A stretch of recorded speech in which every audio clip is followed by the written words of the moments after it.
అందరికీ నమస్తే. నిన్న కూడా నేను ఒక వీడియో విడుదల చేయడం జరిగింది. ఆ వీడియో ముఖ్య ఉద్దేశం ప్రభుత్వ జీతాలు, ప్రజల యొక్క పన్నుతో జీతాలు తీసుకున్నటువంటి అధికారులు అత్యంత ఉన్నతమైనటువంటి రాష్ట్రంలో అత్యంత కీలకమైనటువంటి వ్యవస్థని గాడిలో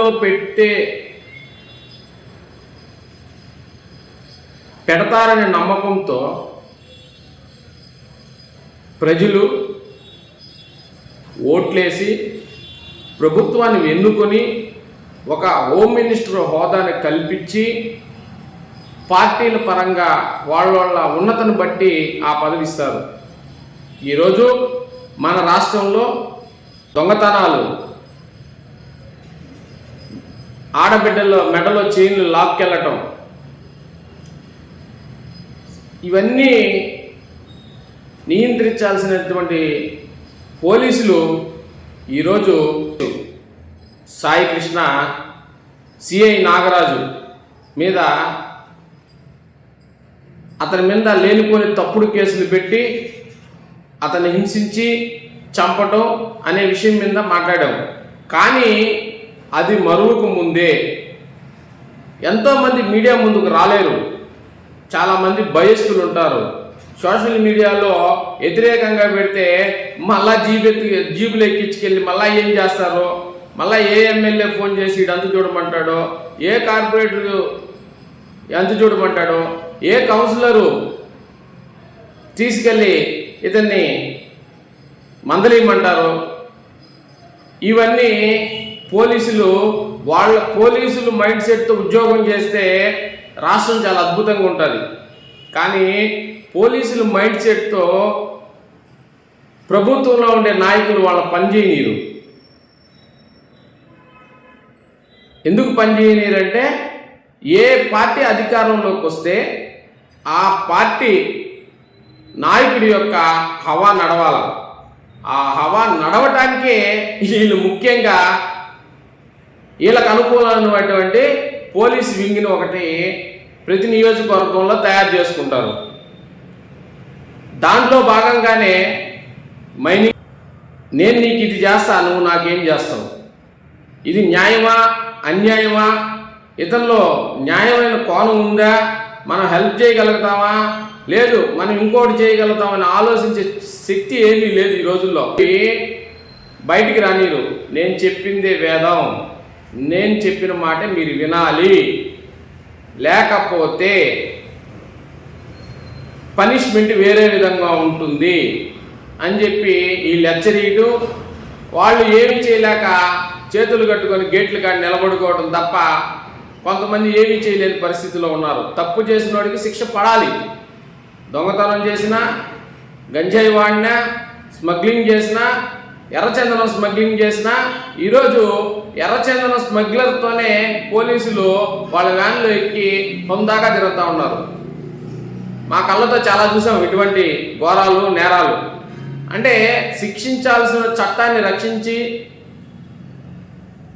ప్రజల్ని రక్షించాల్సినటువంటి పోలీసు వారే వాళ్ళ ప్రవర్తనే సరిగా లేదని చెప్పి రాష్ట్రం మొత్తం ప్రజలు, బడుగు బలహీన వర్గాలు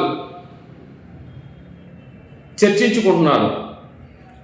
మనం ఆ ఘటన మరొకముందే, కృష్ణలంక ఘటన మరొకముందే, గేదె సాయి కృష్ణ ఘటన మరొకముందే మరి ఒక ఘటన మళ్ళా సిఐ నాగరాజు మీద వెలుగులోకి వచ్చింది. ఏంటంటే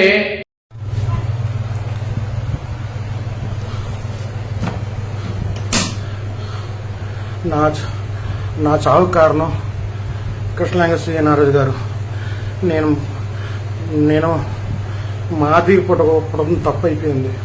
నన్ను వెంటాడి అతను తీసుకొచ్చి 3 నెలల నుంచి క్రాంతి కుమార్ అనే నా చావు అతన్ని స్టేషన్లో టార్చర్ చేస్తే అతను ఏం చేశాడు పాపం, తాగేస్తున్నాను.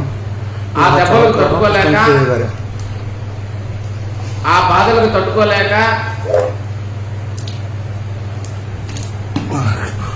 ఆ హింసకు తట్టుకోలేక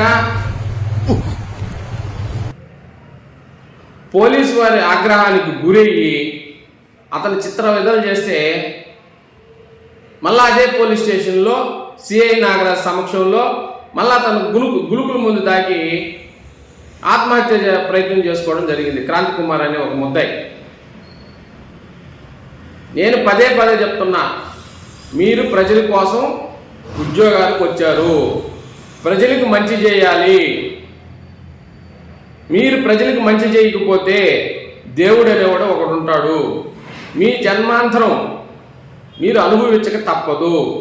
కర్మ అనేది ఎవరిని వదలదు. వారి యొక్క ఎవరైతే తప్పు చేశారో వాళ్ళ దూల తీరుస్తుంది కర్మ అనేది. మంచిగా మనం సర్వీస్లో ఉన్న రోజులు మంచి పేరు తెచ్చుకొని ప్రజల్లో మమైక్యమై, ఇంతకుముందు గతంలో ఒక ఎస్ఐయో సిఐయో ఒక హెడ్ కానిస్టేబుల్ ఒక ఏఎస్ఐయో ఒక కానిస్టేబుల్ ఈ ఊరు నుంచి వెళ్ళిపోతున్నారంటే చాలామంది బాధపడేవాళ్ళు. ఒక ఊరు నుంచి ఒక స్టేషన్ నుంచి మారుతున్నారంటే చాలా మంచోడయ్యా, చాలా పద్ధతోడయ్యా, మనం పోతే బాగా మాట్లాడతాడయ్యా, అందరికి సర్ది చెప్తాడయ్యా, చాలా మంచోడయ్యా, అతను ఇంక 2 రోజులు ఉండిస్తే బాగున్నాయా ఈ ఊర్లో అనుకునే అది పోయింది. మాట తల్లిదండ్రుల మాట పిల్లలు ఉంటారు, అదేవిధంగా టీచర్స్ మాట పిల్లలు ఉంటారు, పెద్దల మాట అయినటువంటి పిల్లలు ఉంటారు. ఇటువంటి చాలామంది అంటే యువత కూడా ఈరోజు వాళ్ళ ఇంట్లో మాట కూడా వాళ్ళు వినటం లేదు. కానీ మీ మాట వింటారు. మీ యొక్క ప్రవర్తనను బట్టి, మీ యొక్క ఆలోచనను బట్టి పోలీసు వారు కౌన్సిలింగ్ ఇస్తే మారతారనే ఉద్దేశంతో ప్రతి పేదవాడు, ప్రతి మధ్యతరగతి వాడు పోలీస్ స్టేషన్ మెట్లు ఎక్కుతాడు. గొప్పోడు ఎప్పుడు పోలీస్ స్టేషన్ మెట్లు ఎక్కడు. ఇది మీరు తెలుసుకోవాలా. గొప్పోళ్ళు ఫోన్లోనే పని చేయించుకుంటారు. డబ్బులు ఉండేవాడు ఫోన్లోనే పని చేయించుకుంటాడు. ఈరోజు క్రాంతి కుమార్ అనే ఒక ముద్దాయిని మళ్ళా అతను సూసైడ్ చేసాట అదే స్టేషన్లో మళ్ళా ఆత్మహత్య ప్రయత్నం చేశాడు. నేను డీజీపీ గారిని, హోమ్ మినిస్టర్ గారిని, చంద్రబాబు నాయుడు గారిని, పవన్ కళ్యాణ్ గారిని,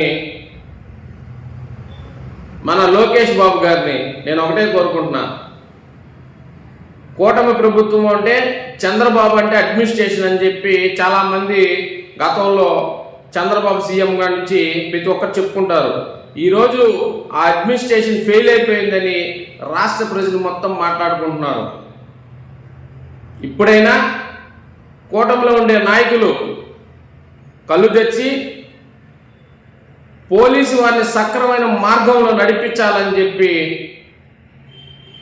నేను కోరుకుంటూ జై భీమ్, జై భారత్, జై హింద్. ఎప్పుడు ప్రజల కోసం మీ జీవియాలి.